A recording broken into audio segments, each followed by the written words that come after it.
Hello students, मैं रवि रंजन आप लोगों का स्वागत करता हूं मैग्नेट हिंदी में, जो आपको प्रोवाइड करता है 6ठी से 12वीं कक्षा के सभी विषयों के कंप्लीट वीडियो कोर्स, वो भी फ्री ऑफ कॉस्ट। और ऐसा नहीं कि भाई एक चैप्टर या 2 चैप्टर के बाद आपसे कह दिया जाए इसका सब्सक्रिप्शन लेना पड़ेगा, कोई सा चार्ज भी करना पड़ेगा, ऐसा कुछ भी नहीं है। आपको मिलने वाला है बेस्ट क्वालिटी कंटेंट, वो भी फ्री ऑफ कॉस्ट। चलो भाई, इसी बात के साथ करते हैं आज के सेशन को स्टार्ट। तो आज हम करने वाले हैं निर्देशांक ज्यामिति का कंप्लीट चैप्टर रिवीजन, यानी कि हम आज के इस एक वीडियो लेक्चर में हम पूरा कंप्लीट करने वाले हैं निर्देशांक ज्यामिति को। और इसमें हम करेंगे इसके सारे कंसेप्ट, जो भी अवधारणा है, कॉन्सेप्ट है, जो भी इसके अंदर चीजें यूज होनी है, इंपॉर्टेंट पॉइंट, सबको यहां पर हम देखेंगे। और साथ ही साथ हम इसमें करने वाले हैं इसके मोस्ट इंपॉर्टेंट क्वेश्चन, उन सबको हम कहते हैं ना, पूरा पैकेज है आज का इस चैप्टर के रिगार्डिंग। ओके तो भाई आखिरी तक बने रहिए भाई, बिल्कुल मजा आने वाला है भाई। जो भी बच्चा है, जैसे कि मान लो कि आपको एग्जाम पॉइंट ऑफ व्यू से देखना है कि भी एग्जाम आ चुका है भाई, एक वीडियो में पूरा लेक्चर कवर हो जाए, तो भाई उसके लिए बिल्कुल बेस्ट है।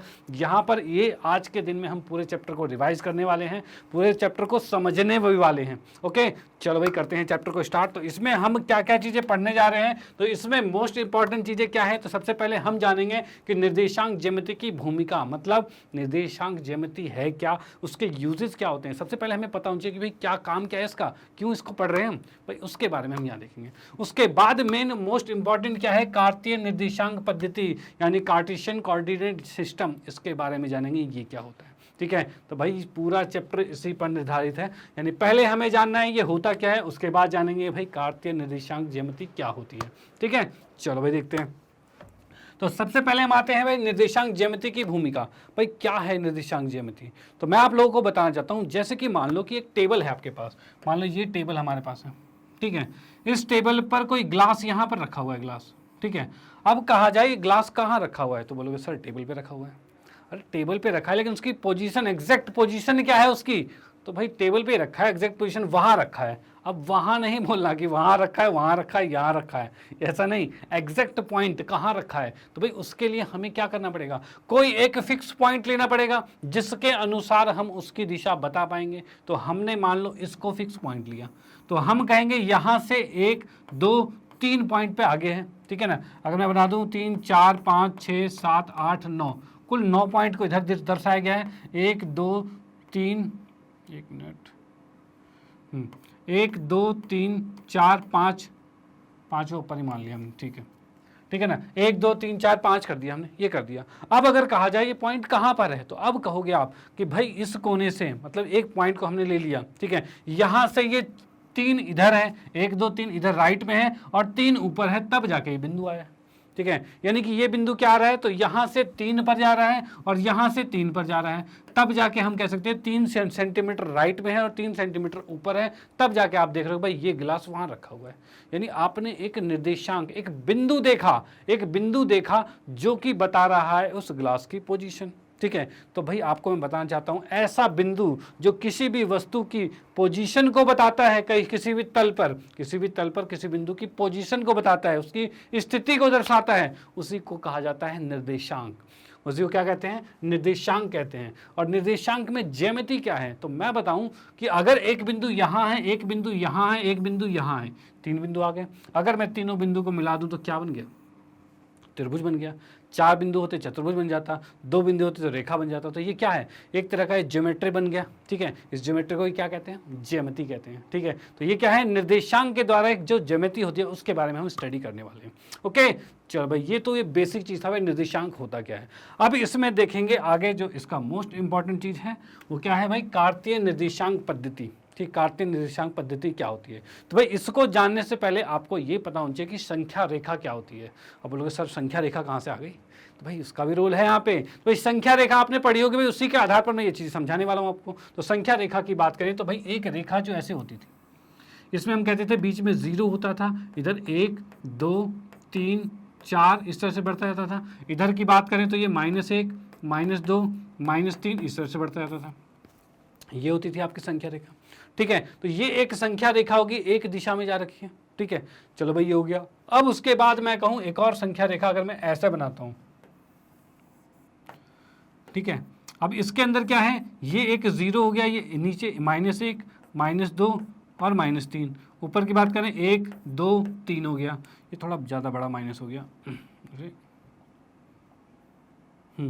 ये -2 हो गया, ठीक है। अब हम क्या देख रहे हैं भाई, 0 के ऊपर 1 2 3 जा रहा है, नीचे 1 2 3 जा रहा है। यहाँ पर क्या हो रहा है, एक दिशा ये है और एक दिशा ये है, दो दिशा है यहाँ पे, ठीक है। यानी कि अगर मैं इस बोर्ड की बात करूं तो इसमें आप क्या देखोगे भाई, एक तो आप कहोगे इससे राइट और लेफ्ट जा सकते हैं, एक ये हो सकता है, और एक ऊपर और नीचे जा सकते हैं यहाँ पे। यानी यहाँ पर क्या हो रहा है, दो दिशाएं हो रही है, इसलिए इसको कहा जाता है 2 डायमेंशनल कहा जाता है, दो दिशा में होता है, ठीक है। चलो भाई इसमें देख लेते हैं भाई, एक दिशा ये दिशा रहा है, एक दिशा ये दिशा रहा है, ठीक है। तो इसमें हम कहेंगे, इसको कहा जाता है, इसको कहते हैं, हम कहते हैं एक्स अक्ष कहा जाता है,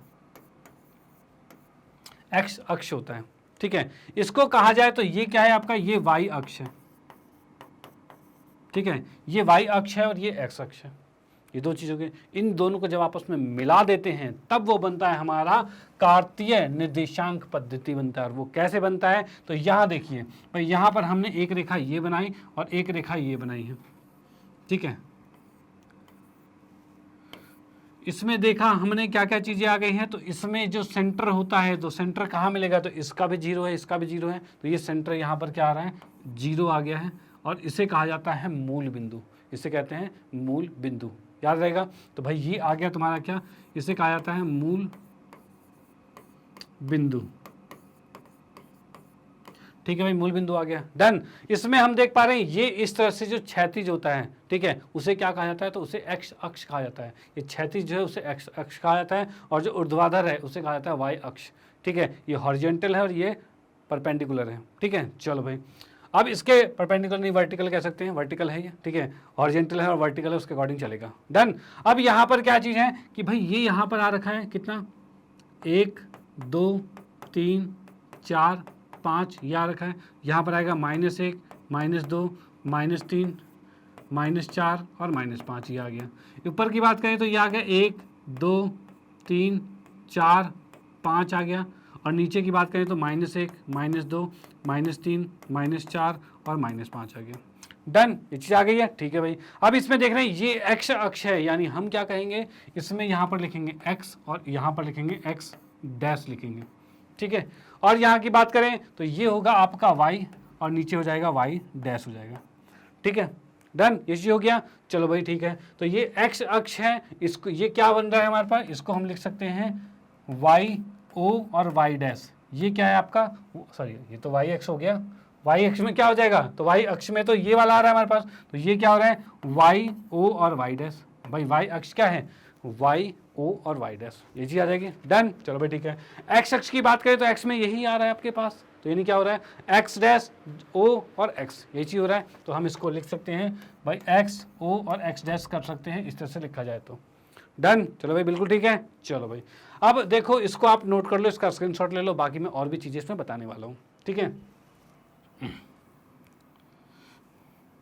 इसी में आपको बताना चाहता हूं, जैसे कि ये मूल बिंदु आ गया, चलो भाई ठीक है। उसी में बताएं भाई, जो एक्स अक्ष होता है, जो एक्स पर कोई बिंदु होता है, उसमें एक्स के जो निर्देशांक होते हैं उसे क्या कहा जाता है, उसे कहा जाता है भुज कहा जाता है, और वाई वाले को कोटि कहा जाता है। यानी कि एक्स के जो निर्देशांक होते हैं,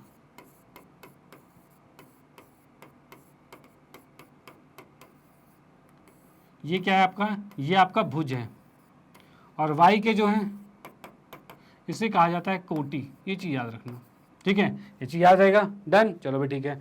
इसके बाद चीज़ें और बताऊं मैं आपको, तो इसमें क्या है, इसमें 4 भागों में बांटा गया है, इसको 4 भागों में बांटा गया है। और यहाँ पर ये आपका क्या है, पहला,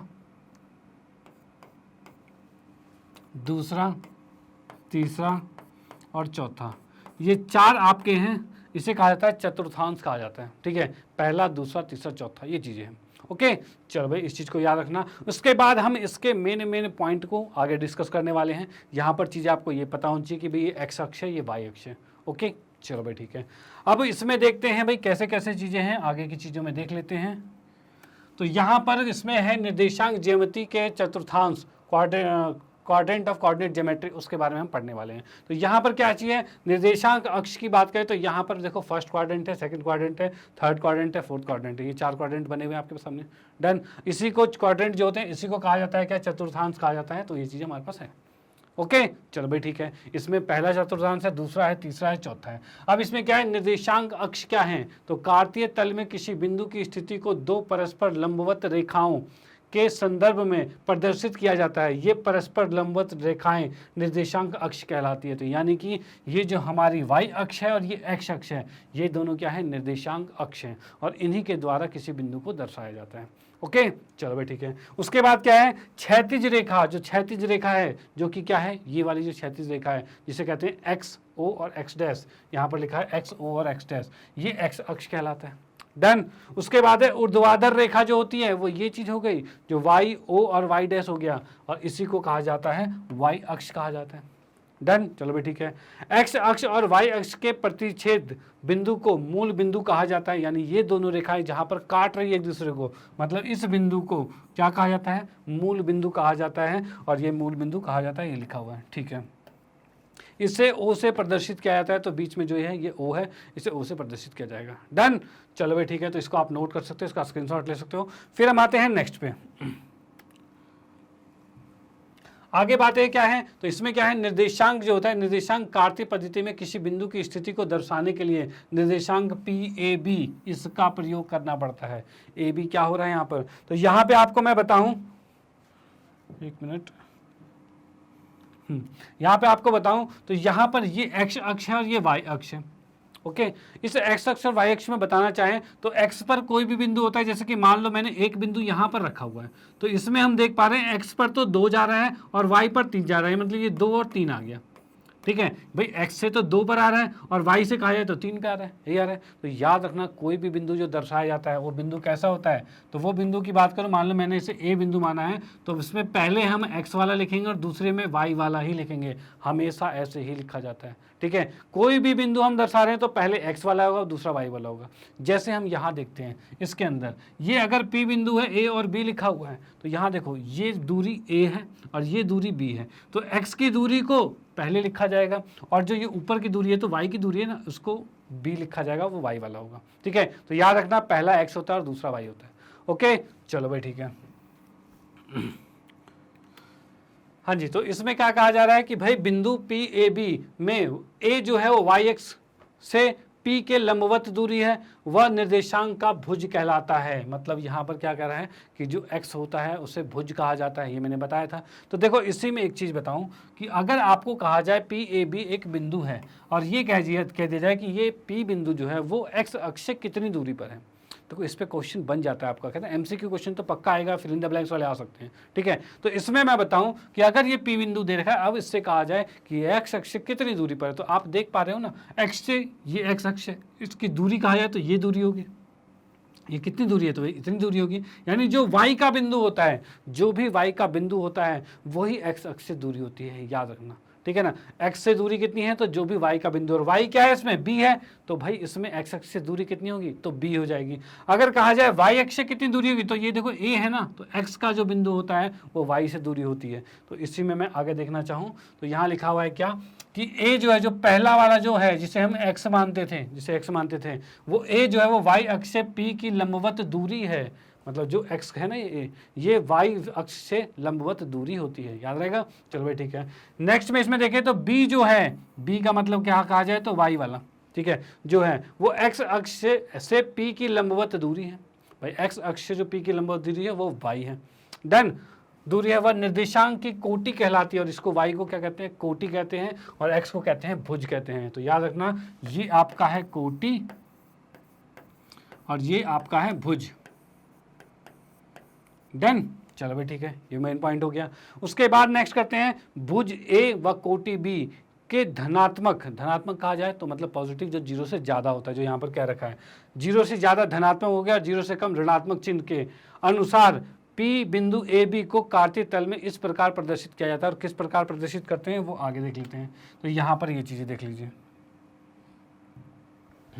यहाँ पर हम कहते हैं भाई भुज कोटि का, यहाँ पर लिखा हुआ है कि इसको किस प्रकार से प्रदर्शित किया जाता है। तो मैं यहाँ पर आपको बता दूं कि जैसे कि ये हमारे पास हमने यहाँ पे कोऑर्डिनेट बनाया है, ठीक है, ये हो गया हमारे पास। इसमें हमारे पास होता है, ये पहला होता है, ये दूसरा होता है, ये तीसरा होता है और ये चौथा होता है, ये चीज़ें। अगर कहा जाए दोनों 0 हो जाए, a भी 0 हो जाए, b भी 0, मतलब x भी 0 और y भी 0 हो जाए, तो उस कंडीशन में क्या होगा, तो भाई 0 0 बिंदु तो यहाँ पर आता है, तो वो तो किसी पर आ ही नहीं रहा। भाई किसी चतुर्थांश में आ रहा है तो नहीं आ रहा, भाई किसी भी चतुर्थांश में नहीं आ रहा है। तो यहाँ पर क्या हो रहा है कि 0 0 होता है, वो भुज कोटि का चिन्ह कुछ भी नहीं होता, क्योंकि 0 जो होता है वो ना पॉजिटिव है ना नेगेटिव है, इसलिए कुछ भी चिन्ह नहीं है। और वो क्या होता है, मूल बिंदु होता है, और ये आपको पता होना चाहिए। डन, चलो भाई ठीक है। अब ये कहा गया ए अगर 0 से बड़ा है और बी भी 0 से बड़ा है, यानी दोनों 0 से बड़े हैं, तो दोनों पॉजिटिव होंगे। और दोनों पॉजिटिव किस में आएंगे, तो प्रथम चतुर्थांश में आएंगे, यानी इसमें आएंगे। इसमें आपका दोनों पॉजिटिव होता है, याद रहेगा, ठीक है। सेकंड वाले की बात करें, ए जो है वो 0 से छोटा है और बी जो है 0 से बड़ा है, मतलब एक्स नेगेटिव है और वाई पॉजिटिव है। तो एक्स नेगेटिव इधर जाता है, वाई पॉजिटिव ऊपर जाता है, यही होता है ना भाई। यहाँ पर हमने पढ़ा है इधर नेगेटिव है इधर पॉजिटिव है, तो उस कंडीशन में दूसरे में आएगा, तो दूसरे चतुर्थांश में याद रखा है, जो कि हम कह सकते हैं माइनस और प्लस होता है, ठीक है। क्या भाई दूसरे चतुर्थांश में है माइनस और प्लस के अकॉर्डिंग। डन, चलो भाई ठीक है। थर्ड की बात करें तो भाई दोनों 0 से कम है, यानी x भी नेगेटिव और y भी नेगेटिव, नीचे वाला नेगेटिव होता है, तो उसमें आएगा, तीसरे में आएगा, ये तीसरे वाले में आ जाएगा। तो इसमें लिखा है भाई दोनों नेगेटिव जो होते हैं वो तीसरे चतुर्थांश में आएंगे। डन।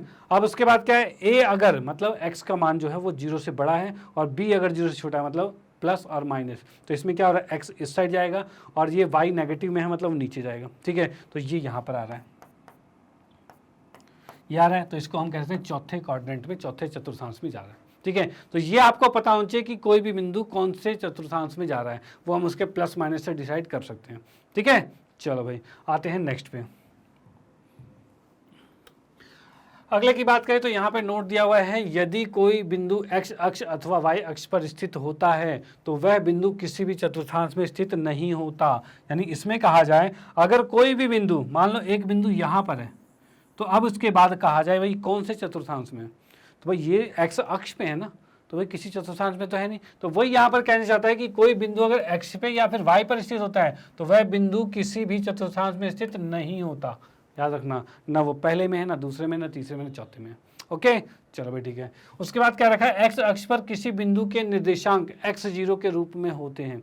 यानी कहा जाए यहाँ पर अगर कोई बिंदु हो तो वो क्या होगा, x और 0 के मान में होगा। क्यों, क्योंकि हम कहेंगे यहाँ से x दूरी पर x आया है और ऊपर तो गया ही नहीं, ऊपर तो गया ही नहीं क्योंकि y तो 0 है। जब ऊपर नहीं गया तभी तो y 0 हुआ, तो यहाँ पर 0 की कंडीशन में यही आएगा और ये आएगा x और 0 आएगा, यानी ये बिंदु x और 0 आता है जो कि x अक्ष पर होता है, ठीक है। और y अक्ष की बात करें तो यहाँ पर अगर कोई बिंदु है तो वो 0 और y होगा, क्योंकि इस कंडीशन में y 0 का मतलब है x, यानी इधर इधर तो हिल ही नहीं रहा, वो तो सिर्फ ऊपर जा रहा है, ठीक है। तो उस कंडीशन में सिर्फ y होगा और x 0 होगा। डन। यानी मेन पॉइंट आपको क्या याद रखना है कि अगर x अक्ष पर कोई बिंदु होता है तो y 0 होगा और y अक्ष पर कोई बिंदु होता है तो वो x 0 होगा, ये चीज़ याद रखनी है। ओके, चलो भाई आते हैं नेक्स्ट पे। अब इसमें इसको सॉल्व करने से पहले मैं आपको एक ग्राफ बना के दिखा देता हूँ। ग्राफ में थोड़ा सा बन जाएगा तो ठीक रहेगा, आगे उसका यूज़ भी होता रहेगा। तो ग्राफ की बात करें तो यहाँ पर हम कह सकते हैं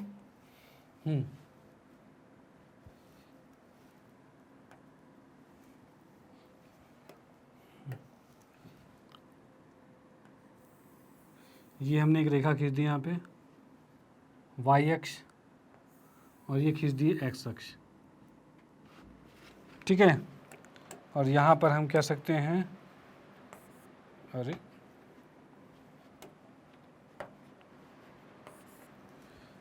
ये हमने इसको रेखा खींच दी है यहाँ पे, यहाँ पर आ रहा है 1, ये 2 है, ये 3, 4, 5, 6, 7 और ये 8 कर दिया हमने।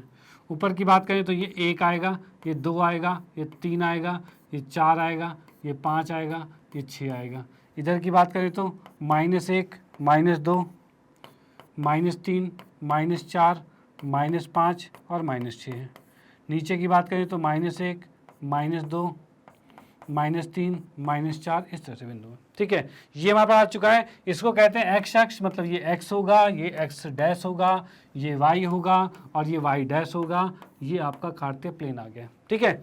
ओके, तो यहाँ पर ये x हो चुका है, ये y हो चुका है और ये आपका मूल बिंदु है। इसी के अकॉर्डिंग हम क्वेश्चन करते जाएंगे, इसी से रिलेट करते हुए जाएंगे, ठीक है भाई। देखते हैं क्या क्या चीज़ें हैं। तो पहले इसने कहा है निर्देशांक अक्ष तल को 4 भागों में विभक्त करते हैं। भाई कोई भी जो तल है, निर्देशांक अक्ष जो होता है वो 4 भागों में डिवाइड करता है, कहलाते हैं। उसे क्या कहा जाता है, तो उसे कहा जाता है चतुर्थांश कहा जाता है। यानी हम कह सकते हैं चतुर्थांश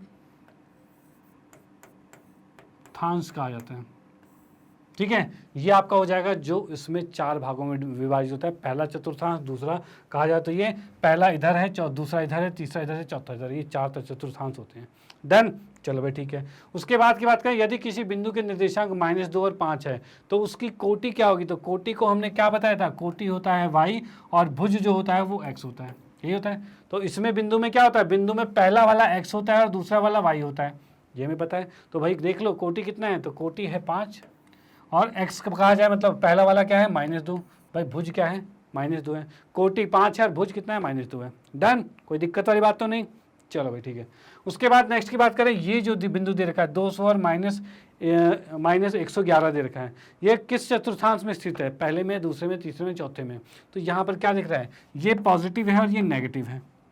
तो हम क्या देखेंगे भाई? x वाला पॉजिटिव मतलब ये इधर जाएगा, y वाला नेगेटिव मतलब नीचे जाएगा। मतलब यहाँ पर होता है आपका प्लस और माइनस, यही होता है भाई। x वाला पॉजिटिव इधर ही जाता है और y वाला नेगेटिव इधर जाएगा, यानी ये किस चतुर्थांश में आया? तो चौथे में आया है। तो हम कह सकते हैं इसमें भी कि भाई प्लस और माइनस है, मतलब ये आएगा चौथे चतुर्थांश में आएगा। अरे चौथे में यार,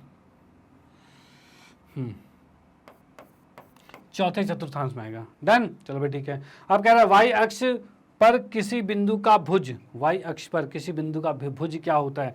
तो मैं y अक्ष पर कोई बिंदु बनाना चाहूँ तो क्या होगा? जैसे कि मान लो इस बिंदु की बात करें, यहाँ पर कोई बिंदु है तो ये बिंदु क्या होगा? तो y अक्ष बोला है ना, तो y अक्ष पर मान लो यहाँ पर कोई बिंदु है तो ये क्या होगा? तो भाई एक 0 होगा और 5 होगा। भाई y अक्ष पर x तो 0 होता है, y अक्ष पर x 0 होता है, तो हमने लिखा 0 और 5। अब इसने कहा है y अक्ष पर कोई बिंदु होता है, y अक्ष पर कोई बिंदु है तो उसका भुज क्या होता है? भुज मतलब x क्या होता है? तो भाई इसमें x क्या है? इसमें x क्या है? तो 0 होता है। तो हम कहेंगे y अक्ष पर कोई भी बिंदु होता है तो उसका भुज 0 होता है। डन, चलो भाई ठीक है। इसको यहाँ पर इरेज कर देते हैं। ठीक है, आते हैं इसके बाद नेक्स्ट पे। इसका आप स्क्रीनशॉट ले सकते हो, फिर हम आते हैं नेक्स्ट पे। इसमें क्या रखा है? x अक्ष पर किसी बिंदु की कोटि क्या होती है? फिर से वही क्वेश्चन कि भाई x अक्ष पर मान लो ये बिंदु है तो यहाँ पर क्या हो जाएगा? इसको लिख सकते हैं 5 और 0। इसमें कोटि क्या है? तो कोटि तो y को कहा जाता है, तो क्या है? 0 है। तो हम कह सकते हैं x अक्ष पर कोटि जो होती है वो 0 होती है। डन, चलो भाई ठीक है। उसके बाद कहा है भाई बिंदु 0 0 0 4 4 0 एक त्रिभुज है। कौन सा त्रिभुज है? तो भाई यहाँ पर मैं आपको बताना चाहूँ कि इसने क्या कहा है? पहले कहा है 0 0 मतलब ये बिंदु है, ठीक है। फिर कहा है x0 और y4, ठीक है। x0 और y4 क्या रखा है? तो यानी हम कह सकते हैं x0 और y4 ये बिंदु आ गया, ठीक है। देखो यहाँ पर x तो चले ही नहीं लेकिन y चले हैं। y कितना चले हैं? 4 चले हैं। दूसरे में क्या रखा है? क्या कि 4 0 क्या रखा है? 4 0 मतलब इसने कहा है x पे हम 4 तक चले और लेकिन y तो चले ही नहीं, तो ये बिंदु यहाँ आ गया और यहाँ 4 0 आ गया। अब इसको अगर मैं मिलाता हूँ तो ये कौन सा त्रिभुज बनता है? ये हमारा बनता है 90 डिग्री का कोण दिख रहा है। 90 डिग्री का कोण का मतलब क्या हो रहा है? तो ये एक समकोण त्रिभुज बन रहा है। तो हम यहाँ पर कह सकते हैं कि ये कौन सा बन रहा है? तो इसको कहेंगे समकोण, समकोण त्रिभुज बन जाएगा। चलो भाई ठीक है, समकोण त्रिभुज हो गया है, ठीक है। चलो भाई इसको मैं इरेज करता हूँ यहाँ से, ठीक है। ओके, तो ये समकोण त्रिभुज हो गया, डन। उसके बाद आते हैं नेक्स्ट पे, चौथे जो हमारा 7वां पार्ट है, ठीक है। उसमें क्या है? यदि एक्स वाई एक बिंदु को प्रदर्शित करता है और एक्स वाई मतलब एक्स गुना में वाई वो क्या है? बड़ा है 0 से, तो बिंदु या फिर इसमें या इसमें मतलब कौन से चतुर्थांश में आएगा? अब देखो क्या है, x और y दोनों का गुणा जो है वो 0 से बड़ा है। तो 0 से बड़ा कब हो सकता है? जब इसका गुणा जो है ये चीज़ ये हमारा पॉजिटिव में आंसर आ जाए, तब हम कह सकते हैं कि भाई 0 से बड़ा है। और पॉजिटिव में कब आ सकता है? तो ये तब आ सकता है जब x का मान भी पॉजिटिव हो और y का मान भी पॉजिटिव हो। दोनों अगर पॉजिटिव में तो इनका गुना कितना होता है? तो भाई पॉजिटिव और पॉजिटिव का गुना हमारा हो जाता है पॉजिटिव होता है, ठीक है। और क्या होता है? तो भाई नेगेटिव और नेगेटिव का जो गुना होता है ये भी पॉजिटिव होता है, ये चीज होता है। यानी कि इसमें कहा जाए कि भाई किस चतुर्थांश में आ रहा है, तो या फिर दोनों पॉजिटिव वाले में आएगा, यानी हम कह सकते हैं या फिर दोनों पॉजिटिव वाले में या दोनों नेगेटिव वाले में। और ये कौन सा वाला चतुर्थांश है? तो यहाँ हम देख सकते हैं दोनों पॉजिटिव किस में आता है? तो इसमें दोनों पॉजिटिव आता है कि भाई एक्स भी पॉजिटिव और वाई भी पॉजिटिव। डन। नेगेटिव की बात करें तो इसमें भी नेगेटिव और इसमें भी नेगेटिव, मतलब इसमें आ रहा है, यानी कौन से में आ गया? तो ये हमारा होता है पहला चतुर्थांश और ये होता है तीसरा चतुर्थांश। ये चीज़ आ चुकी है, तो इसमें क्या होगा कि भाई हम कह सकते हैं ये पहला चतुर्थांश होगा या फिर तीसरा चतुर्थांश होगा। डन, चलो भाई ठीक है। अब उसके बाद 8वें पॉइंट में क्या रखा है कि 3, -1 और -1 और 3 कार्तीय तल में एक ही या अलग अलग स्थान पर स्थित होते हैं। तो भाई देखते हैं कहाँ कहाँ स्थित है। तो x 3 है और y -1 है, तो मैं कह सकता हूँ भाई इसको पहले मिटाते हैं। x 3 और y -1 मतलब बिंदु यहाँ आ रहा है भाई, x पे 3 पे गए और y पे -1 नीचे गए, तो ये बिंदु आ गया 3 और -1, ठीक है। अब उसके बाद क्या कहा है, तो -1 और 3 बोला है, तो इसने कहा है भाई x पर -1 गए और y पर 3 गए, तो यहाँ बिंदु आ गया। क्या ये एक ही पर आ रहा है? क्या ये दोनों एक ही बिंदु है? तो नहीं भाई, बिल्कुल अलग बिंदु है, तो बिल्कुल आसमान जमीन का अंतर हो गया। तो यहाँ पर हम क्या कह सकते हैं कि ये भाई अलग अलग, ये अलग अलग होगा। तो इसमें हम लिख सकते हैं अलग अलग, ठीक है, ये चीज़ आ जाएगा। तो आप इसका स्क्रीनशॉट ले सकते हो। ये भी क्वेश्चन यहाँ पर खत्म होता है। फिर हम आते हैं नेक्स्ट पे। हाँ जी, तो इसमें क्या है, तो इसमें 9वां पार्ट है। यदि किसी बिंदु की कोटि 7 है और भुज -5 है। कोटि मतलब y और भुज मतलब क्या है, तो भुज का मतलब है x, तो यहाँ पर x कह सकते हैं। y 7 है और x -5 है, तो उसके निर्देशांक क्या होंगे, तो भाई हमें पता है निर्देशांक हमेशा x और y की फॉर्म में इस तरह से लिखा जाता है। और x का मान -5 है, y का मान 7 है, तो लिख सकते हैं -5 और 7 लिखा जा सकता है। डन, चलो भाई ठीक है। उसके बाद क्या रहेगा, वह बिंदु जिसका भुज 5 है और वह x अक्ष पर स्थित है के निर्देशांक क्या होंगे, तो भुज मतलब x 5 है, ठीक है, और वो x अक्ष पर मतलब क्या है कहाँ गया जो x अक्ष पर स्थित है। तो हम इसमें कह सकते हैं क्या चीज़, तो पहले तो मैं इसको मिटाता हूँ। इसने कहा था भुज 5 है मतलब x 5 है, तो x 5 पर चला गया, तो ये बिंदु आ गया। और ये क्या रखा, x अक्ष पर है, ये मतलब ना ऊपर जाएगा ना नीचे जाएगा, बिंदु यहीं रहेगा। अब यहाँ बिंदु है, तो भाई ऊपर और नीचे नहीं गया, मतलब y में कोई मूवमेंट नहीं हुई। भाई y अक्ष में कोई मूवमेंट नहीं हुई है। अब कोई मूवमेंट नहीं हुई तो x तो 5 है और y कितना हो जाएगा 0। तो हम कह सकते हैं यहाँ पर क्या आ गया, तो ये आ गया तुम्हारा 5 और 0 आ गया, और ये हो चुका है। डन, तो इसको भी नोट कर सकते हो, स्क्रीनशॉट ले सकते हो। फिर हम चलते हैं नेक्स्ट क्वेश्चन पे, और यहाँ से क्वेश्चन स्टार्ट करते हैं नेक्स्ट वाले से। अगला क्वेश्चन ये कह रखा है, जब ग्राफ पेपर पर कार्तीय तल में बिंदु 0, 0, 4, 0 और 0, 4 को दर्शाया जाता है, तब कौन सी आकृति प्राप्त होती है। तो ये आकृति अभी थोड़ी देर पहले हमने देखी थी, तो इसमें हम दोबारा देख लेते हैं कि क्या चीज़ हो रहा है। भाई 0, 0 मतलब ये बिंदु आ गया, 4 ये वाला कितना आ रहा है, तो 4, 0 आ रहा है, और ये कितना आ रहा है, तो ये 0, 4 हो रहा है। और इसको जब मैंने आपस में मिलाया था, अरे तो ये बनता है समकोण त्रिभुज। तो हम यहाँ पर लिख सकते हैं भाई इससे जो आकृति बनती है वो क्या बनती है, तो समकोण त्रिभुज बनेगी, ठीक है, समकोण त्रिभुज इसका आंसर हो जाएगा। डन, चलो भाई ठीक है, इसको नोट कर लो। आते हैं नेक्स्ट पे। अगला क्वेश्चन है भाई, x का मान अगर 0 से बड़ा है, y का मान 0 से बड़ा है, को मान वाला बिंदु जो है वो a x y है, ठीक है भाई, किस चतुर्थांश में है। अब इसने कहा है दोनों बड़े हैं, मतलब दोनों पॉजिटिव हैं। अब दोनों पॉजिटिव हैं तो कौन से में जाएगा भाई, पॉजिटिव किस में आता है, तो पॉजिटिव की बात करें यहाँ पे, तो यहाँ पर ये भी पॉजिटिव और ये भी पॉजिटिव, तो यही तो आता है दोनों पॉजिटिव वाला।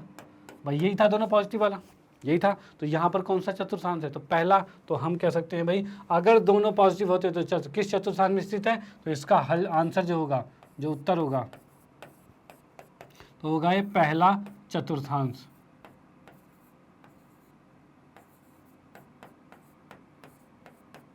ये पहला चतुर्थांश होगा। डन, तो इसको आप नोट कर सकते हो। फिर हम आते हैं नेक्स्ट क्वेश्चन पे। हाँ भाई, तो अगले क्वेश्चन की बात करें तो इसने कहा, यदि किसी वर्ग के 3 शीर्ष बिंदु 1, 2, 5, 2, 5 - 2 हो तो चौथे शीर्ष बिंदु के निर्देशांक क्या होंगे। मतलब 3 बिंदु तो आपको दे रखे हैं, अब चौथा आपको बताना है, और आपको कह रखा है कि ये वर्ग है, वर्ग व नाम की चीज़ दे रखी है। तो भाई देखते हैं क्या होगा। तो 1, 2 और 5, 2, तो हम इसमें कह सकते हैं भाई, पहले इसने कहा है x1 y2, ये बिंदु आ गया, ठीक है, 1, 2 हो गया। दूसरा है 5, 2 x5 और y2, ये बिंदु आ गया, ठीक है भाई, 2 बिंदु आ चुके हैं, ठीक है भाई। उसके बाद इसने कहा है x5 और y -2, x5 और y -2 यहाँ पर आएगा भाई, x5 गया और y नीचे आ गया क्योंकि -2 कहा था, तो 5 और -2 आ गया। अब इसने कहा है वर्ग है, वर्ग मतलब चारों भुजाएं बराबर होगी। तो आप देख सकते हो यहाँ से 1 2 3 4, ये 4 आ रहा है, ये भी 4 आ रहा है, तो ये भी 4 आना चाहिए। ठीक है, तो यहाँ से 4 कैसे आएगा, तो 1 2 3 4 यही बिंदु तो आएगा, और ये बिंदु क्या है आपका, तो ये बिंदु आपका है 1 और -2 है। ठीक है, ये आ जाएगा 1 और -2। ओके, तो हम यहाँ पर क्या कह सकते हैं, तो इसमें क्या होगा, हल में आ जाएगा, उत्तर में आ जाएगा इसका चौथा शीर्ष कितना आ रहा है, तो ये आ रहा है 1 और -2 होगा। ठीक है, तो ये इसका आंसर हो गया, तो इसको आप नोट कर सकते हो। डन, चलो भाई ठीक है, आते हैं नेक्स्ट क्वेश्चन पे। अगले क्वेश्चन की बात करें, यदि किसी बिंदु ए का भुज धनात्मक है और कोटि ऋणात्मक है तो ए के किस चतुर्थांश में स्थित होगा। ठीक है, ए किस चतुर्थांश में स्थित होगा। तो यहाँ पर जो क्वेश्चन आपको करवाया था, कहते हैं ना मोस्ट इंपॉर्टेंट है, क्यों मत, क्योंकि ऐसे ऐसे क्वेश्चन चुने गए हैं जो कि आपके बिल्कुल एग्जाम के पॉइंट ऑफ व्यू से, यानी एग्जाम में इससे बाहर कुछ नहीं आने वाला। ये अगर आपने कर लिया तो एग्जाम से भी बेहतरीन आपकी तैयारी हो चुकी है। ओके, तो यहाँ की बात करूँ, यदि किसी बिंदु ए का भुज भी धनात्मक है मतलब पॉजिटिव है, और ऋणात्मक कोटि है मतलब नेगेटिव है, यानी कहा जाए x प्लस है और y माइनस है, यानी इसका जो निर्देशांक जो आएगा वो प्लस और माइनस के तौर पर आएगा। ठीक है, तो इस कंडीशन में जो ए बिंदु जो आ रहा है प्लस और माइनस के तौर पर, वो किस चतुर्थांश में है, तो इसमें आंसर हम लिख सकते हैं, ये आ रहा है तब ए किस में आ रहा था, x प्लस और y माइनस, तो भाई x प्लस और y माइनस नीचे आएगा, यानी इसमें आ रहा है, देखो एक प्लस एक माइनस है, कौन सा है, चौथा चतुर्थांश है, तो हम लिख सकते हैं ये आ रहा है चौथे चतुर्थांश में आएगा, चतुर्थांश में है। ठीक है भाई, ये क्या आ गया, तब ए जो है वो चौथे चतुर्थांश में है। डन, तो इसको आप नोट कर सकते हो। फिर हम आते हैं नेक्स्ट क्वेश्चन पे। हाँ जी, तो अगले क्वेश्चन की बात करें तो इसमें कहा है किसी बिंदु के निर्देशांक लिखिए जिसके x अक्ष से लंबवत दूरी 5 है इकाई है और y अक्ष से 3 इकाई है हो, और बिंदु द्वितीय चतुर्थांश में स्थित है। अब इसने कह रखा है भाई जो बिंदु है द्वितीय चतुर्थांश में मतलब दूसरे चतुर्थांश में है। ठीक है, और इसने कहा x अक्ष से 5 दूरी है और y अक्ष से 3 दूरी है। ये चीज़ क्या रखी है। अब देखो मैं बताऊं यहाँ पर x अक्ष से कोई भी बिंदु जो होता है, जैसे कि मान लो ये बिंदु है, इस बिंदु की x अक्ष से कितनी दूरी है, तो वही बिंदु दूरी होती है जो y का मान होता है। y का मान जो होता है वो x से दूरी होती है। यानी हम इसमें कह सकते हैं, इसने कहा है x अक्ष से 5 दूरी है, मतलब ये 5 जो है वो y का मान है।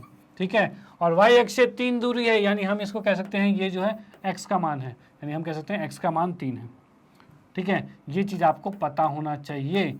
क्या पता होना चाहिए, x से जो दूरी होती है वो y का बिंदु होता है, जो y से दूरी होती है वो x का बिंदु होता है। डन, तो अब इसने कहा है कि किस बिंदु के निर्देशांक है, तो इसमें क्या हो जाएगा, तो इसके उत्तर में हम लिख सकते हैं, इसमें हो जाएगा 3 और 5 हो जाएगा।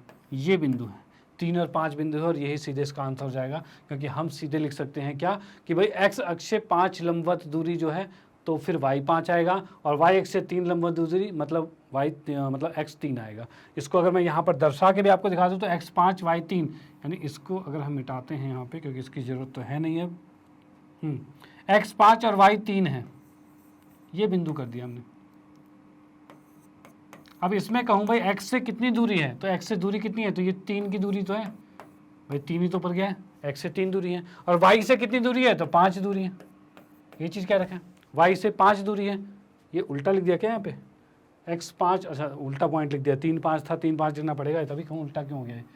ये आ रहा है x 3 और y 5, x 3 और y 5, ये बिंदु आया भाई। जो बिंदु अभी हमने लिखा था उसके अनुसार तो बिल्कुल सही जा रहे थे हम। ठीक है, लेकिन बिंदु ये अलग था, क्या करा जाए। तो अब यहाँ पर देखिए x 3 और y 5 है, यानी अब देखिए इस बिंदु की दूरी कितनी है x से, तो x से ये 5 दूरी है, मतलब x अक्ष से मुझे ऊपर जाना है तो 5 ऊपर जाऊंगा तब जाके यहाँ पहुँच पाऊंगा, और y से जाने के लिए 3 जाना पड़ेगा। तो ये बिंदु बिल्कुल एग्जैक्ट सही दिखा रहा है, तो हम यहाँ से समझ सकते हैं कि हमारा आंसर बिल्कुल ठीक है। डन, तो हमारा आंसर बिल्कुल ठीक है ये। और आते हैं फिर हम नेक्स्ट क्वेश्चन पे। अगले क्वेश्चन की बात करें तो इसने कहा है ग्राफ पेपर पर अक्षों को बनाते हुए निम्न बिंदुओं को तल पर आलेखित कीजिए, मतलब इसको हमें ग्राफ पर बनाना है। ठीक है, तो भाई इसमें देख लेते हैं जो जो पॉइंट्स है उसको हम ग्राफ पर बनाना शुरू कर देते हैं।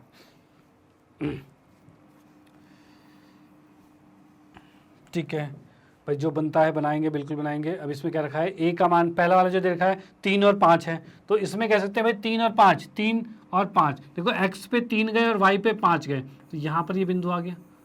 ठीक है, इसको कह सकते हैं 3 और 5 कह सकते हैं। ठीक है, इसमें मैं कहना चाहूँ आपको, यहाँ से देखिए ये आ रहा है 5 पे और ये आ रहा है 3 पे।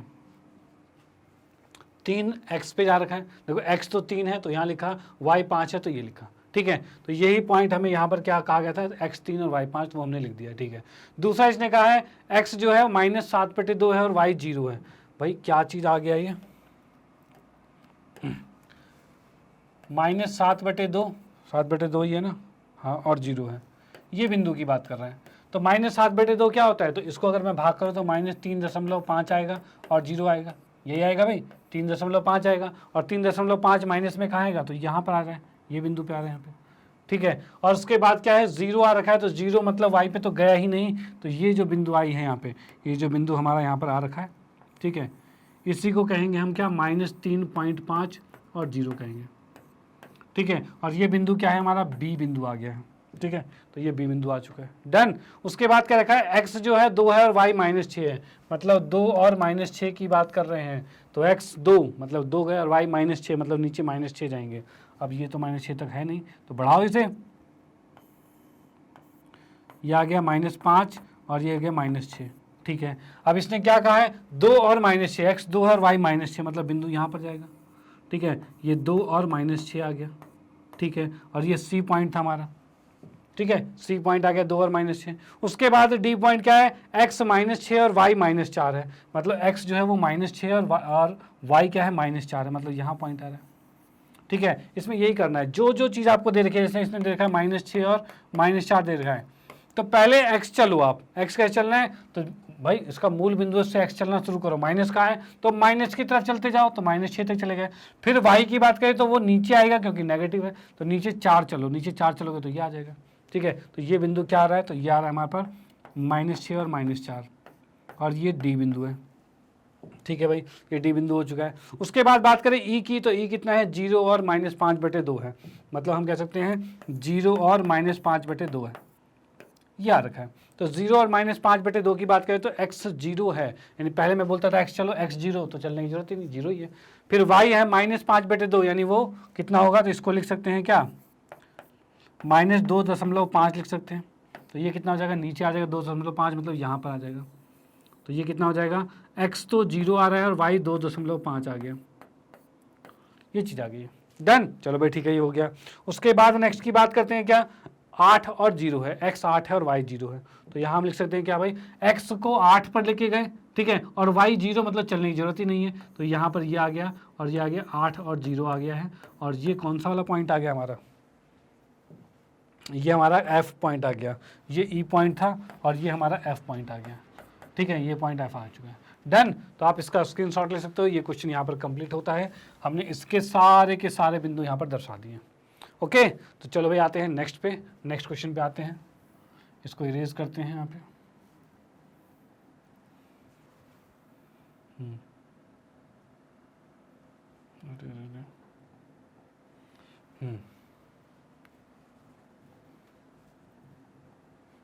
ओके, उसके बाद आते हैं नेक्स्ट क्वेश्चन, ये 7वां क्वेश्चन हमारा कंप्लीट होता है 8वें क्वेश्चन पे। तो इसमें दे रखा है, दी गई आकृति को देखकर निम्नलिखित A B C P Q R के निर्देशांक लिखिए। मैं इसको देख के निर्देशांक लिखने हैं। ठीक है, चलो भाई देखते, पहले देखते ए कहाँ पर है, तो ए की बात करें तो ए क्या दिख रहा है आपको, तो यहाँ से मैं देखूँ ए का मान, तो 3 के सामने ए आ रहा है और यहाँ पर कितना आ रहा है, -7, ये आ रहा है भाई। यहाँ पर देख लो x 3 है और y -7 है, इस 3 को मैं मिलाऊँ तो कुछ ऐसे आएगा और 7 को मिलाऊँ तो कुछ ऐसे आएगा, 3 और -7 ही आ गया। ओके, चलो भाई ठीक है, नेक्स्ट की बात करते हैं। भाई ये हमारे पास a है, तो पहले a को लिख लेते हैं, a कितना आ गया है, तो a आ गया है 3 और -7। चलो भाई बहुत बढ़िया। नेक्स्ट बात करते हैं b की, तो b कहाँ पर है, तो b हमें दिख रहा है यहाँ पर। भाई b का मान कितना है, तो इधर से देखें तो ये -3 आ रहा है और इधर से देखें तो ये भी -3 आ रहा है। भाई 1 2 3 -3 आ रहा है, यानी -3 और -3 ये चीज़ आ रही है। ठीक है, यानी b पॉइंट क्या आ रहा है हमारे पास, b निर्देशांक आ रहा है -3 और -3। ठीक है बेटा, सी की बात करते हैं, सी कहाँ पर है, तो सी भाई ऊपर है, ठीक है। तो ऊपर की बात करें, ये कितना आ रहा है, तो भाई यहाँ से देखा जाए तो ये 9 है, और यहाँ से देखा जाए तो नीचे 4 आ रहा है।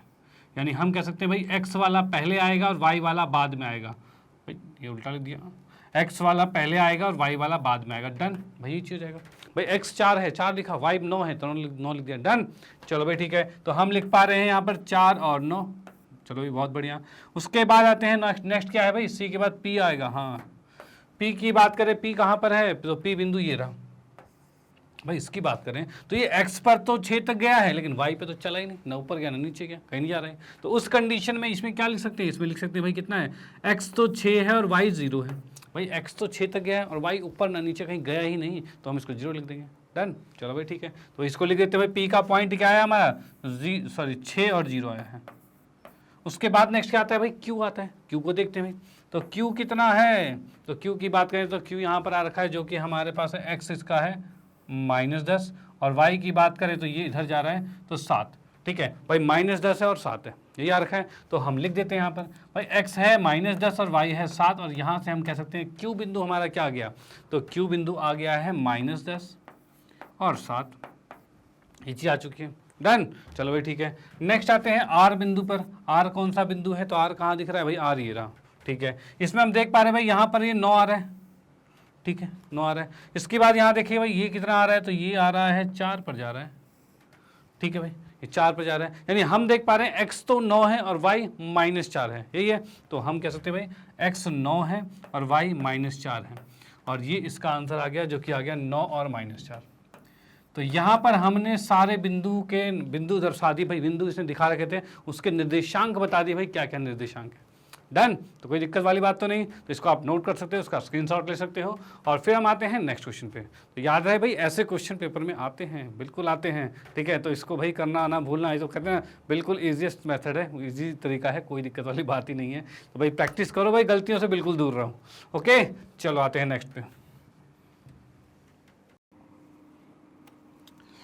ओके, तो अगला क्वेश्चन की बात करें तो इसने कहा है P बिंदु जो दे रखा है 4, 3 प्रथम चतुर्थांश में है। ठीक है भाई, मान लिया।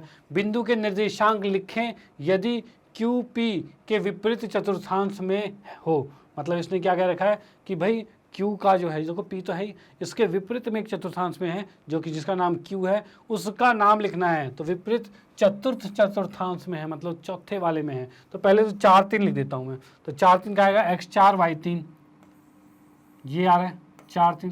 ठीक है, अब इसने कहा इसके विपरीत बिल्कुल कहाँ पर है, चौथे चतुर्थांश में है।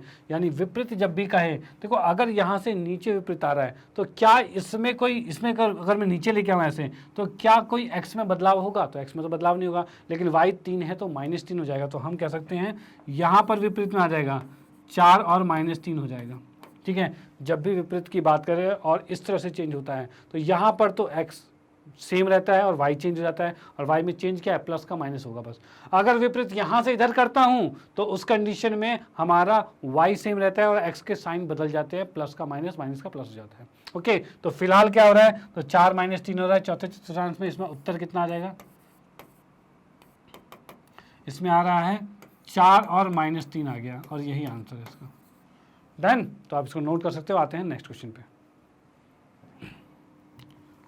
एक एक नंबर के आपके कहते हैं मोस्ट इंपॉर्टेंट वाले क्वेश्चन है, 1 नंबर वाले। तो इसको भाई करना बिल्कुल मत भूलना, इसका रिवीजन कर लेना, दोबारा से प्रैक्टिस कर लेना। माना आसान चैप्टर है, लेकिन फिर भी अगर आप प्रैक्टिस करोगे तो इसकी गलतियां बिल्कुल खत्म हो जाएगी। ठीक है, तो आसान है तो क्या हुआ, इसके नंबर तो कंप्लीट करने हैं ना, इसमें कोई गलती नहीं होनी चाहिए भाई। इसमें ये तो सब नंबर लेते हैं, तो हम भी पूरे लेंगे। ठीक है, कोई गलती नहीं होना चाहिए, इसमें गलती करना तो एकदम पाप है, पाप, इसमें गलती नहीं कर सकते आप। ओके, चलो भाई, यहाँ की बात करें तो 4, 2 की मूल बिंदु से दूरी ज्ञात कीजिए। अरे दूरी कहाँ से आ गया, इसमें दूरी कहाँ से आ गया, तो मैं बात करूं भाई 4, 2 की बात कर रहा है, x4 और y2, ये पॉइंट आ गया।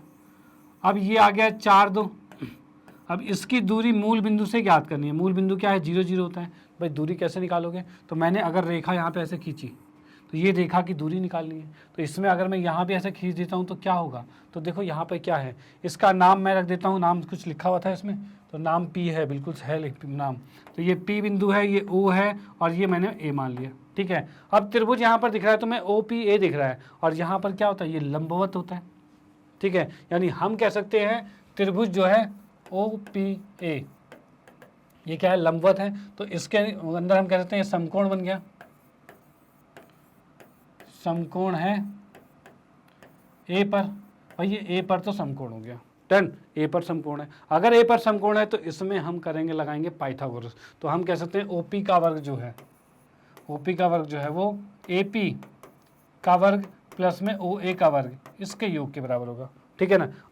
क्या होगा, ओ ए का वर्ग और ए पी का वर्ग जो होगा वो ओ पी के वर्ग के बराबर होगा, और वही हमने यहाँ लिख दिया है, ठीक है। तो हम यहाँ पर लिख सकते हैं क्या देखो ओ पी हमें निकालना है, ओ पी निकालना है ना, इसकी दूरी कितनी है, तो इसकी लंबवत दूरी 2 है, इसकी लंबवत दूरी 4 है, ठीक है। तो हम क्या लिखेंगे, तो भाई ए पी हमारे पास है 2 का वर्ग, इसको लिखेंगे 4 का वर्ग, और यहाँ पर ओ पी है, ये आ जाएगा रूट में 2 का स्क्वायर 4 होता है, 4 का 16 होता है, और इसको लिख सकते हैं रूट में 20 लिख सकते हैं, तो रूट 20 आ चुका है, ठीक है। अब रूट 20 को अगर मैं लिखना चाहूँ तो 4 पंचे 20 होता है, यानी 2 बाहर हो जाएगा, भाई इसको लिख देता हूँ पूरा ही, इसको लिख सकते हैं 2 गुने 2 गुने में 5 लिख सकते हैं, 2 का वर्ग आ रहा है तो उसको हम बाहर ला सकते हैं, तो हमने बाहर लिख दिया, और अंदर रूट 5 आ गया, यानी इसका आंसर कितना आ गया, 2 रूट 5 आ चुका है। तो यहाँ पर हम कह सकते हैं पी बिंदु की ओ से मूल बिंदु से दूरी कितनी है, तो 2 रूट 5 है, ठीक है। तो इसका सॉल्यूशन मैंने यहाँ पर कर दिया है, इसका सॉल्यूशन, तो आप यहाँ से इसका स्क्रीनशॉट लीजिए, और फिर हम आते हैं नेक्स्ट क्वेश्चन पे, ओके। चलो भाई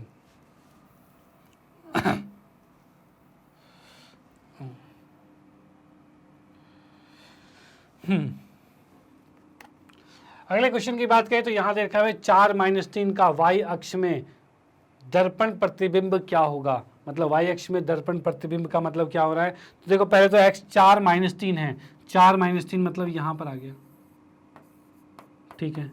अब इसमें दर्पण प्रतिबिंब वो भी y अक्ष का बोलना है, मतलब यहाँ पर एक दर्पण रख दिया आपने, इसका दर्पण में इस बिंदु का प्रतिबिंब कहाँ आएगा, तो दर्पण ऐसे रखोगे तो इसका प्रतिबिंब इस साइड आएगा।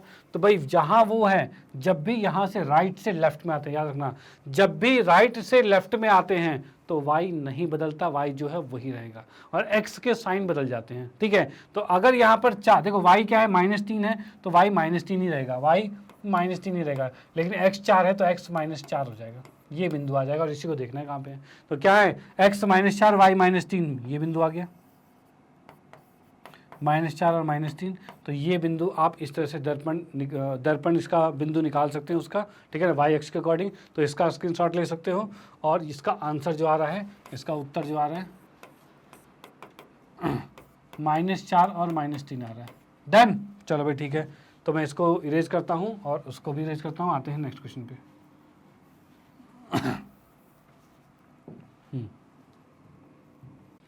ओके तो यहाँ पर हमारा ये लेक्चर समाप्त होता है। तो आज हमने कंप्लीट कर लिया है भाई इस निर्देशांक ज्यामिति के सारे कॉन्सेप्ट को क्लियर किया कि भाई इसके अंदर क्या क्या चीज़ें थी, निर्देशांक ज्यामिति क्या होता है, भुज क्या था, कोटि क्या है, एक्स अक्ष वाई अक्ष, इसके अंदर निर्देशांक बिंदु कैसे दर्शाते हैं, और हर चीज़ों को हमने देखा, जितना भी इस चैप्टर में है हर चीज़ों को बिल्कुल डिटेल में कंप्लीट किया है। और उसी के साथ साथ उसी के आधार पर मोस्ट इंपॉर्टेंट क्वेश्चन को भी हमने कंप्लीट किया, मतलब जिससे कि पूरा चैप्टर बिल्कुल रिवाइज हो जाए और आपका कुछ भी ना छूटे। तो भाई ये चीज़ें आपने कर ली है कंप्लीट, तो फिर तो कोई प्रॉब्लम ही नहीं है, हर चीज़ें बिल्कुल कंप्लीट हो चुकी है। इस चैप्टर के अब हो चुके हैं आप उस्ताद, ठीक है। तो करते हैं भाई इसके बाद का सेशन। तो इसके बाद देखो क्या है, इसके बाद हम लेके आएंगे नेक्स्ट क्लास में आपके लिए एमसीक्यू क्वेश्चंस इसी के बेस पर लेके आएंगे, जिससे कि और ज़्यादा आपकी अच्छी प्रैक्टिस होगी, क्योंकि आपको पता है ये एग्जाम में एमसीक्यू क्वेश्चंस भी आजकल पूछे जाने लग गए हैं। तो भाई एमसीक्यू की प्रैक्टिस होनी बहुत जरूरी है, तो वो भी इसके बाद हम लेके आएंगे, तो उसको भी देखना ना भूलें। इसको अगर आपने शुरू से एंड तक देखा है तो भाई बिल्कुल एक्सपर्ट हो चुके हैं उसमें, ठीक है। चलो भाई इसी के बाद आप लोगों को बताना चाहता हूँ मैग्नेट ब्रेन के बारे में। तो मैग्नेट ब्रेन एक ऐसा प्लेटफॉर्म है जो आपको प्रोवाइड करता है केजी से लेकर 12th क्लास तक के सभी विषयों के कंप्लीट वीडियो कोर्स, वो भी फ्री ऑफ कॉस्ट। और आपकी सुविधाओं के लिए मैग्नेट ब्रेन ने लॉन्च किया है मैग्नेट ब्रेन की वेबसाइट, जो कि है www.magnetbrains.com। भाई इसमें क्या फ़ायदा है, भाई क्या इसमें अच्छी चीज़ें हैं, तो इसमें कहा जाए तो इसमें आपके लिए दिया गया है सिस्टमेटिक तरीके से, बिल्कुल कहते हैं अरेंज फॉर्म में वीडियोज़ लेक्चर हैं, जिससे कि आपको कोई भी प्रॉब्लम नहीं होगी। जैसे कि आप लोग यहाँ देख सकते हो भाई English medium, Hindi medium, spoken English, NTSC, olympiad, इस तरह से सेक्शंस दिए हुए हैं बहुत से। आप जिस भी सेक्शन में लाइक करते हो आप वहाँ पर क्लिक करोगे। जैसे कि आप लोगों को हिंदी मीडियम में तो आप हिंदी मीडियम पे क्लिक करोगे, 9वीं कक्षा में है तो 9वीं कक्षा पे क्लिक करोगे। क्लिक करते के साथ आप देखोगे भाई 9वीं कक्षा के जितने भी टीचर्स हैं वो आपको विजुअल हो जाएंगे। इनमें से किसी भी विषय में आपको कोई भी दिक्कत होती है तो आप उस विषय के टीचर के सामने नीचे वॉच नाउ पे क्लिक करेंगे। जैसे कि मान लो आपको मैथमेटिक्स में कोई दिक्कत है तो भाई मेरे सामने नीचे वॉच नाउ पे क्लिक करोगे। इस फर्स्ट नाउ पे क्लिक करते ही कुछ ऐसा इंटरफेस दिखेगा। इसके अंदर आप देख सकते हो भाई पाठ्यक्रम का परिचय, संख्या पद्धति और भी कुछ चैप्टर्स हमने करवा रखे हैं। इसमें अगर आपको कोई भी प्रॉब्लम होती है, मतलब मान लो पिछली वीडियोस में कोई लेक्चर में कोई प्रॉब्लम है, इनमें से किसी का आपको वन शॉट वीडियो देखना है, कॉन्सेप्ट देखने हैं, तो इस तरह के वीडियो सारे अवेलेबल है। यानी कईयों का कमेंट आते हैं ऐसे कि भाई यूट्यूब पर बहुत भीड़ है, भाई बहुत कन्फ्यूजन होता है, कौन सी वीडियो कहाँ है कहाँ नहीं है, बहुत मुश्किल होती है। वैसे वहाँ पर भी प्ले लिस्ट बनी हुई है, लेकिन यहाँ पर बिल्कुल अच्छी तरह से अरेंज फॉर्म में है। ठीक है, तो यहाँ पे आप इनमें से किसी भी टॉपिक में जिसमें भी आपको दिक्कत है उस पर क्लिक कीजिए। उसके अंदर उसका concept video, NCERT solution, practice question, MCQ question, बहुत सी चीज़ें हैं जो कि आप देख सकते हैं। तो उस पर क्लिक करोगे, क्लिक करते के साथ कुछ इस तरह से वीडियो प्ले हो जाएगी और इसको बड़े आसानी से आप देख पाओगे। ओके, चलो भाई, बाकी आप लोगों को पता ही है मैग्नेट ब्रेन ने हिंदी मीडियम में भी कोर्सेज को लॉन्च कर दिया है, जो कि 6ठी से 12वीं कक्षा तक के सभी विषयों के कंप्लीट वीडियो कोर्स आपको फ्री ऑफ कॉस्ट मिल रहे हैं। ठीक है, तो आप इन चीज़ों को अपने फ्रेंड सर्कल में, रिलेटिव में या फिर कोई भी जान पहचान में जो इन कक्षाओं में पढ़ते हैं उनको ये चीज़ें सजेस्ट कर सकते हो, जिससे कि उनका भी फायदा हो। भाई आपका फ़ायदा तो हो ही रहा है, उनका फ़ायदा हो तो भाई बहुत अच्छी बात होगी। ओके, चलो इसी के साथ कहना चाहता हूँ, अगर वीडियो आपको अच्छी लगती है तो लाइक कीजिए, न्यू है तो सब्सक्राइब कीजिए और शेयर तो आप करते ही रहिए। Okay, bye, thank you.